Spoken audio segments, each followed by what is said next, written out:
Albert Breer said something yesterday, and a lot of people are saying, a lot of people have reacted to it on social media, on our YouTube page, 92.3 The Fans YouTube page. If you want to get into the comments there, that's a lot of fun. I actually do like once a day or once a week, something like that.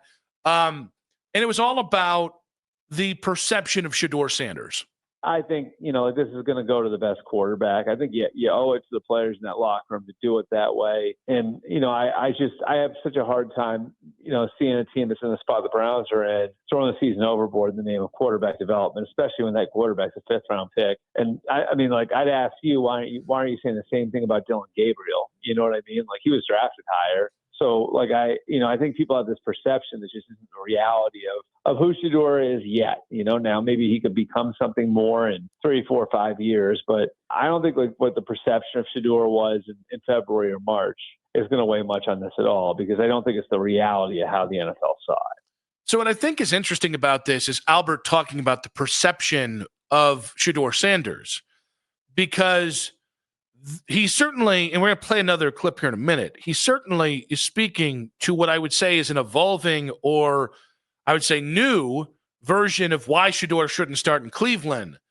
And they're not things we heard in the pre-draft process. So here is Albert talking about Shedeur's lack of first-team reps. I think it's because he had a bigger learning curve than Dylan Gabriel. That's the reality of it. Dylan Gabriel started how many games in college? Dylan Gabriel crushed his pre-draft process. Now that doesn't mean there wasn't stuff for him to learn along the way, but I wrote this back in March and April that there were teams that were sort of stunned by how little Shedeur knew, relative to what they thought, him being the son of Dion and having played for Pat Shurmur in college, so I think Shedeur, and maybe this isn't any fault of his own, but I think Shedeur had a lot more ground to cover than Dylan Gabriel did. And so because of that, it's harder to put him out there with the first team. Again, you have to be able to answer to your players in these sorts of things. That's the way I look at it, at least. So I don't think Albert's doing this, but I think the media is doing this. And if I'm going to call out the revisionist history on Kenny Pickett yesterday, which annoyed me to no end, I am not the shahunk on the show. I'm happy Shedeur's here. I think the fact you got him in the 5th round is an incredible value, mostly because if he does any of the things that upset the Browns in the pre-draft process, don't worry, you can cut him for nothing, right? This is kind of the definition of low risk, high reward. But if I'm annoyed at this revisionist history on Kenny Pickett, who doesn't deserve it as a football player, maybe as a human being he does. Everyone speaks glowingly of the person that is Kenny Pickett. But if I get pretty stinking annoyed and how people go, the Steelers, that's their fault. It's not their fault he was unplayable. His talent, not him personally, but his talent is why he got there. This is an emerging narrative. This is not a real narrative. With respect to Albert, because I'm speaking now to this narrative that Shedeur isn't NFL ready, which I went back and I searched on every single NFL scouting profile that I could find. And not one of them said he didn't play enough football in college. He played 4 years. I think it was 50 starts. Yeah. I'm sorry, Dylan Gabriel played 5 seasons. If you play 4 years, how much more can we possibly expect you to have? The 2 golden numbers that have always been thrown out there for starting quarterbacks are 25 career starts, and way back in the day, around Ken Dorsey era, it was 30. I think Ken had 39, and that was kind of we really love when quarterbacks have close to 35 to 40 starts. Yeah, that was a non-starter for me in that conversation. That Dylan Gabriel's got more reps. It's okay, he has more reps than 98% of football. What are we doing here? And I would say Shedeur has more reps than 85%. 85%. Right. And so there's a few things here. Because one, it is comparing Dylan Gabriel to Shedeur, saying one is a finished product and the other isn't. The whole knock on Shedeur is that he's a high floor prospect. A high floor meaning he's close to his ceiling because he's done developing to a specific point. Yeah, it's one of the things when we first were talking about Shedeur that we loved the most, or at least I did, was the idea that you could put him right in. We talked about it, the difference between him and Cam Ward often was, even if you throw Cam Ward in year 1, you might not get the best version of Cam Ward. Whereas Shedeur, you should be able to hit the ground running. You should be able to do it. Won't be 100% because nobody is, but you should be able to hit the ground running. And it's the heart of why, if Shedeur is the best player in this quarterback prospect, it should go to in this quarterback kerfuffle. It should go to Shedeur. I'm not a Shedeur honk, but no one, and I mean damn no one, 3 months ago was saying he's not NFL ready. Well, the other part of that, and something I kept bringing up throughout the whole entire process, was the idea that that coaching staff at Colorado would have him as prepared for the NFL as anybody possibly could, because all that was a bunch of NFL players. Look at that staff. Go through 12 former NFL players, 78 seasons of NFL playing experience, 2 Hall of Famers, 4 former NFL head coaches on one staff, Nick, 42 seasons of NFL coaching experience. What other staff in the country has that type of staff that Dion put together as far as NFL experience at the college ranks? And Pat Shurmur runs almost the exact same offense as Kevin Stefanski. Want to know how I know?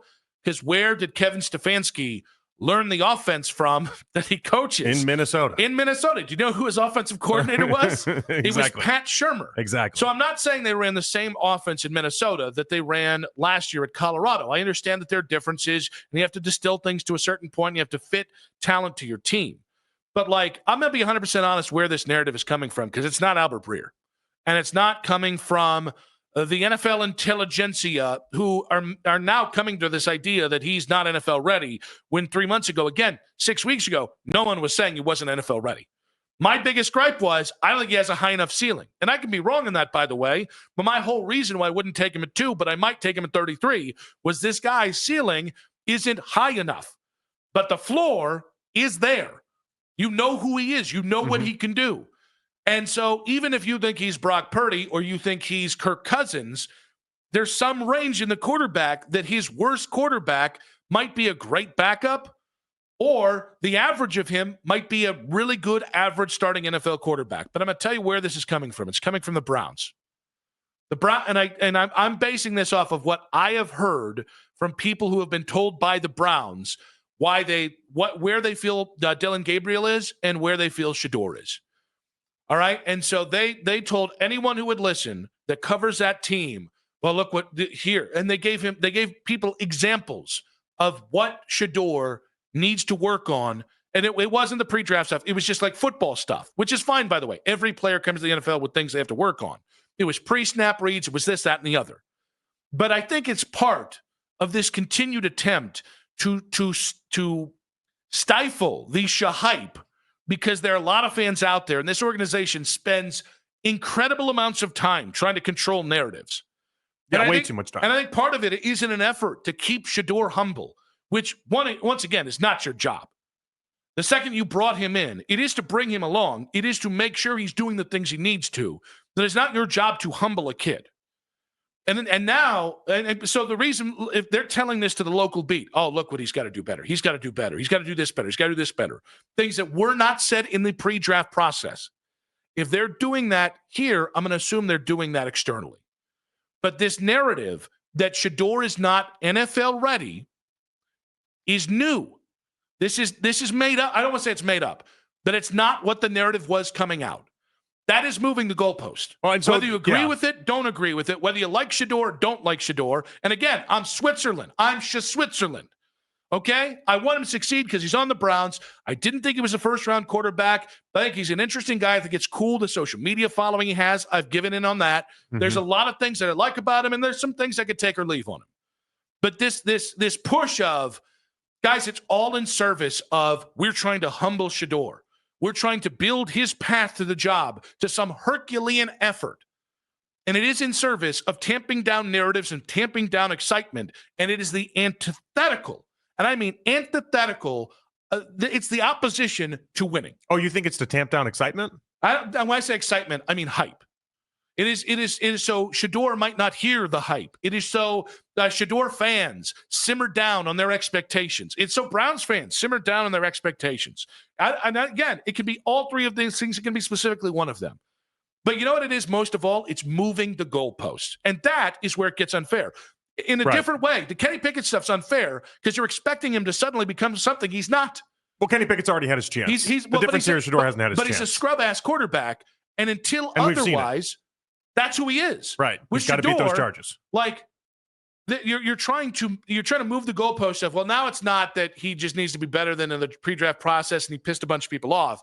Now he's just not NFL ready. Well, I just think it all came very quick too. Like the idea that within days they all of a sudden decided that he wasn't NFL ready. Within days they were already thinking that he didn't live up to their standards. Like, I mean, how quick can you judge a guy versus how quick they can judge Dillon Gabriel and think that Gabriel passed the test? In fact, The only thing I would say is that I wonder if the Shermer relationship is what actually isn't helping Shedeur in this instance, because maybe Shermer told him, wow, he's awesome in area X, Y, and Z. And then Stefanski got his hands on him and was like, well, he's good at this, but he's not nearly where I thought he would be. And they were expecting someone that's a 3 or 4 year NFL starter, which should never be the assumption when you get somebody year one, 2 weeks removed from the draft. I'd love to truth serum Kevin Stefanski and figure out what he said or what Shermer said to him.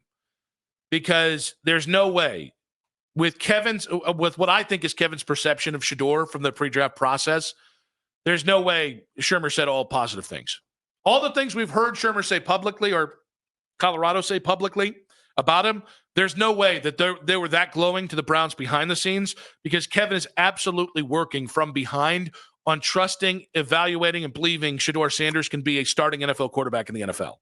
I don't buy that Shermer would say anything bad about Shedeur in this instance. I have a hard time believing that or the Browns didn't believe him. Stefanski didn't believe him. That could be in play. The idea that the Browns he told him all these glowing things and he just didn't buy into any of it. But what we've seen with Shedeur is that the more and more people that get around him and see him firsthand, they never walk away with a bad impression. They never walk away thinking this guy can't do it. They always walk away with a positive mindset. So I don't know why Shermer, of all people, after being given the job last year and really performing very, very well, and in a continued success there with Colorado, you'd imagine transitioning, I don't know why he'd be the one to say anything bad about Shedeur. But I just think it was really interesting to hear Albert speak on the perception of Shedeur Sanders when the own perception of what the media is speaking about Shedeur Sanders has done I don't want to say 180, but as close to a 180 as you can get to about his NFL readiness. And I don't think it's being fair to the kid, which is worse than being unfair to Kenny Pickett, who's had his chance in the NFL and failed in a grand and spectacular way. I don't think it's an accident that the past couple of days we've had more glowing things. Mary Kay Cabot, by the way, saying some glowing things about Shedeur Sanders and what she's hearing as well. I think what happened with Albert and maybe the people he's talking to in the NFL, I think they might just be a couple days late, maybe even a couple weeks late to the conversation that's actually happening. Maybe, but I think it's fueled by the Browns and the way they've positioned this thing with Shedeur. And that feels punitive to the pre-draft process, which sure feels like, moving in the opposite direction of putting all phasers, all guns pointed, it's just winning some damn games. So we can speak to this burgeoning perception that Shedeur is not NFL ready, which drives me a little crazy. Like, listen, you skew more towards a Shedeur fan, or sure, I don't even fan because that's a different connotation. Shedeur believer. I'm pretty much like, I think I know who he is. Here's what I like him. Here's the context I like him in. And the Browns happen to have, just in terms of, you took him in the 5th round, I think he was a 2nd round talent or a 3rd round talent somewhere in there. That's great value. And such of the benefit of this to me is that it's very, very rare that you get a 2nd or 3rd round player that is NFL ready. Russell Wilson was NFL ready, right? Kirk really wasn't. He took like 3 years to figure it out. But you occasionally find guys who are just NFL ready at the start of their career, despite not being a 1st round pick. That was one of the number one reasons why I think you should have drafted Shedeur. Dak Prescott in the 4th round, NFL Absolutely. ready. And so it vexes me when something new is entered the equation that NFL analysts themselves, draft analysts, pundits, guys who've actually been GMs or executives, they weren't saying this about him. And at some point, like, again, I'm neutral. All right, I'm excited for the kid. I hope he does well, but I'm not putting my reputation on it. But to the youngest players in the NFL, we probably should be a little bit more. I hate the word fair. Hate it because fair doesn't exist. But yeah, it's unfair the way this new narrative's just kind of moved in there because it is a moving goalpost. So I've been trying to figure out why this isn't bothering me nearly as much as it's bothering you. And I went through the bona fides and all the different pieces of Colorado's staff that is so much NFL experience. It was one of the things we kept leaning on throughout this process is how NFL ready he would be because they have 42 seasons of NFL coaching experience on their staff. Like, they got a lot of NFL guys. But I think it's not bothering me because I just become so used to people moving the goalposts with Shedeur. Mm-hmm. Like, I've just become so used to people constantly changing the narrative. And I guess I'm happy in some respect that it feels like Cleveland locally, the people that I care about, the people that I read about, they've all started to change their opinion one way or another. The more they've been around him, the more they've seen him. And he's getting the respect from people around here, at least. And there's some national people that are trickling in here as well. It's not as if he's on an island, but it feels like to me, Nick, if I got mad at every person that tried to slight Shedeur Sanders, I would just be an angry, miserable person all the time. Like he'll win this battle. He has it every step and every turn he's ever had in life. It's just, it'll take a little bit. And it's another roadblock for a guy that continues to knock these things down. I don't mind when individual people have individual opinions that don't line up with mine. So that's not really what this is about. It's about when it feels coordinated, which is what this feels like. And it does bug me a little bit that because of what I know about how the Browns have talked to people about Shedeur post the draft and how they've kind of let reporters in on what they think about him. Again, I don't think it's entirely about football. I think this is mostly about the other stuff. It's about the pre-draft process and the feeling that you have to keep him honest in some way to then see what feels like a mobilization, what feels like let's all do our part here. And there's not a lot of independent thinking on it. That's where it feels punitive. And that's to me what's unfair. It's punitive. I feel like I don't know, any part of the Shedeur Sanders ride that we've been on, these roadblocks continue to pop up over and over again, and he continues to knock them down. And so I can't fret myself. Oh, wow, the big bad NFL, and people telling Albert Breer maybe their timelines aren't adjusted. Maybe they're a week or two behind. But we've seen this before. This constantly happens with him. It's amazing how many times he's experienced this.